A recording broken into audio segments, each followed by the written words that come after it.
More and more motorhome manufacturers are looking to bring out lighter and lighter vans because they realise there are more and more customers, like me, who are too young to have a C1 licence and therefore can't drive anything heavier than 3.5 tonnes.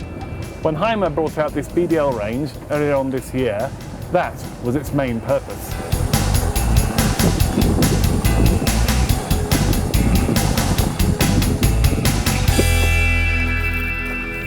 The other nice thing about this model, the BDL 444, is that it's just under 6 metres long. That doesn't make much difference when we're out here on the rally field at Loudon's, but believe me, it will if you're trying to get into that beachfront car park in Foy. Even at that length, it still manages to have a garage, which, like most Hymer garages, can take 350 kilos payload, so you can easily get a couple of bikes in there. It also has double access, but we'll have more about the garage later on. Let's take a look at the front. BDL stands for B-Class DynamicLine. There's so much luxury in here, I'm not quite sure what B-Class means these days, but all BDLs come with a new panoramic windscreen, and this certainly looks dynamic. They also come with LED daytime running lights.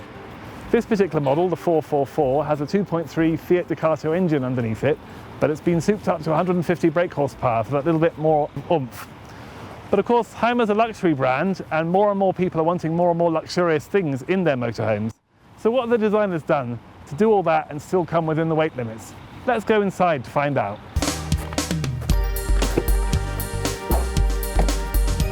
This might be a short van, but it's got more than enough stuff even to suit a gawky giant like me, and the quality is obvious as soon as you walk in. You get a 4-burner hub, 3 gas ones and 1 electric one in case you need a quick cuppa, an oven and grill as well. The sink may be slightly on the small side, but it's well made, and it has a cover that turns into a chopping board. You can really see the quality in the workmanship in the lockers, and interestingly, this is one of the ways where they've reduced the weight. This may look solid, but it's actually of hollow aluminium inside, and doing that right around the van, just on these tiny little handles, has taken off about several kilos from the overall weight of this van. But most of all, what impresses is the huge workspace you get at the end here. I doubt you'd actually get this much space in your kitchen at home. And along with it, you get a useful rail with hooks for knives and utensils. And of course, there's the absolutely essential item, which is the cocktail cabinet, complete with holders so your glasses don't rattle around when you're on the move. I should just mention that underneath here is access to that garage I was talking about. Now, I know some motorhomers who really value this, especially if they're going on motorhoming with dogs, because you and the missus can get tucked into bed at night, and Fido goes in here. No more wet noses when you don't want them.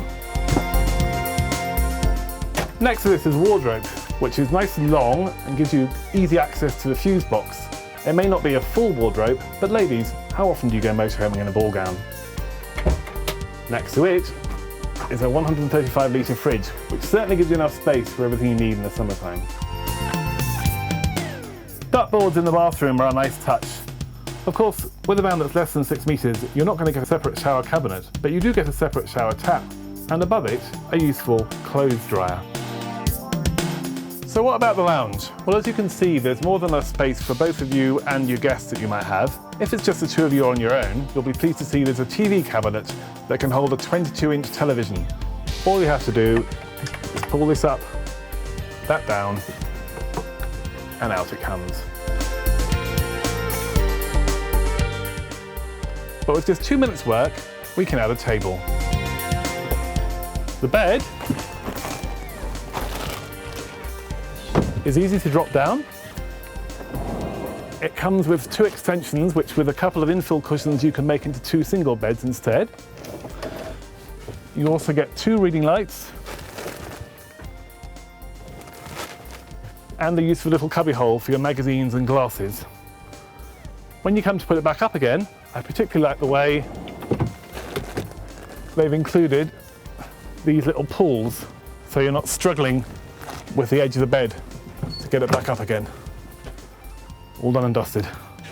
Being a Hymer, this is a double floored van, so under here you can find a useful little cubby hole to put extra shoes and things.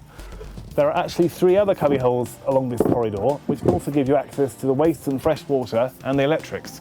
So even if there's a blizzard blowing outside, you'll have access to everything you need. On the dashboard, you'll find your standard reversing camera and DAB radio. You might have thought for a van costing 66.5 grand there are enough options already, particularly with everything you've seen so far. But there's just one more I think I should mention, and that's the possibility of having an electronic waste disposal which you can control from the dashboard.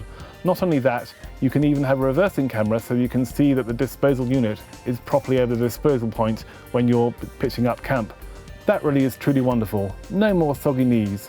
So, this is Hymer's attempt to produce a lighter weight van that still comes with the same level of luxury and at a price you won't be completely bowled over by.